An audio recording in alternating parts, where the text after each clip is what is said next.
बिस्मिल्लाहिर्रहमानिर्रहीम, अस्सलाम वालेकुम, वेलकम बैक माय चैनल। आज मैं आपके लिए एक ज़बरदस्त सी रेसिपी एक वीडियो लेकर आई हूँ जिसके अंदर मैं बहुत आसान तरीके से आपको एक रैप बनाना सिखाऊंगी जो आप झटपट तैयार कर सकते हैं। ये आप शाम की टाइम पे आपको भूख लगे या आप दोपहर में खाएं, रात को खाएं, जिस टाइम आपको दिल चाहे उसको बना के खा सकते हैं। मुश्किल से 10 मिनट लगते हैं और ये हमारा रेडी हो जाता है। चले जी, अब मैं बताती हूँ ये मैंने रैप किस तरीके से तैयार किया है। अब जो मैं रोटी के साथ अपना रैप तैयार कर रही हूँ तो उसके अंदर मैंने एक ये चपली कबाब लिया है। आप चाहे तो उसकी जगह शामी कबाब भी ले सकते हैं। और ये ऑलिव ऑयल में मैंने हल्का सा ऑलिव ऑयल डाल के फ्राई किया है। प्याज है, बंद गोभी है और ये हमारे खीरे हैं और टमाटर है और हरी चटनी है। इसकी रेसिपी चैनल पे मौजूद है, लिंक दे दूँगी, आप जाके देख लीजिएगा। और ये हमारी रोटी है जो गंदम की है और मैंने इसको कैंची की मदद से इसके चौथाई हिस्से पे इसे कट लगा दिया है। चले जी, अब मैं इसको तैयार करती हूँ। अब रोटी का जो पहला हिस्सा है, एक ये बीच वाले हिस्से में हम रख देंगे अपना कबाब। आप चाहें तो कबाब लें, फ़िश लें, चिकन की बोटियाँ लें, जो आपके पास हो सकता है आप वो ले सकते हैं। और इस पे लगाएंगे हम चटनी और इधर डालेंगे हम टमाटर, इधर डालेंगे हम खीरे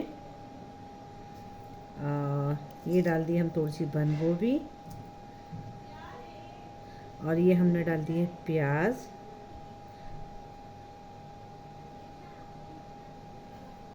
और थोड़ा सा मैं डाल रही हूँ चिल्ली गार्लिक सॉस। ये मुझे बहुत पसंद आता है इसलिए मैं डाल रही हूँ। आपको ना पसंद हो तो आप ना डालें। अब देखिए मैंने जो भी चीज़ें इस्तेमाल की हैं बहुत कम चिकनाई है, ऑयल ना होने के बराबर है और सारा ये हमारा डाइट के हिसाब से हो गया। अब इस तरीके से इसको हम फोल्ड करते जाएंगे।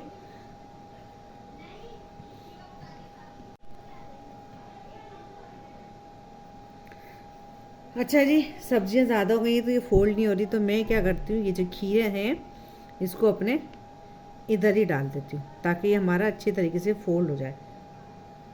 मकसद यही है, जैसे भी चाहे फोल्ड करें, मकसद यही है हमें खाना है, कुछ भी नहीं करना। और आप चाहें तो इसको रोल भी बना के खा सकते हैं, रोल की तरह बना लें। ये देखें किस कदर खूबसूरत सा हमारा ये लग रहा है। मुझे यकीन है आपको ये जो आसान सा झटपट सा मैंने रैप तैयार किया आपको ज़रूर पसंद आएगा। अगर रेसिपी पसंद आए, वीडियो पसंद आए तो लाइक शेयर कमेंट कर दीजिएगा। अगर चैनल पर नए तो प्लीज़ सब्सक्राइब करके ज़रूर जाया करो, बेल आइकन को भी प्रेस कर दें ताकि आने वाली न्यू वीडियो का नोटिफिकेशन आपको बआसानी मिल सके। फिर मिलेंगे इसी तरीके से बहुत अच्छी सी आसान सी झटपट सी बनने वाली कोई रेसिपी लेकर आऊँगी, कोई रेमेडी लेकर आऊँगी या आपके लिए कोई मालूमात लेकर आऊँगी। जब तक के लिए अल्लाह हाफिज़। मुझे अपनी दुआ में ज़रूर याद रखा करें।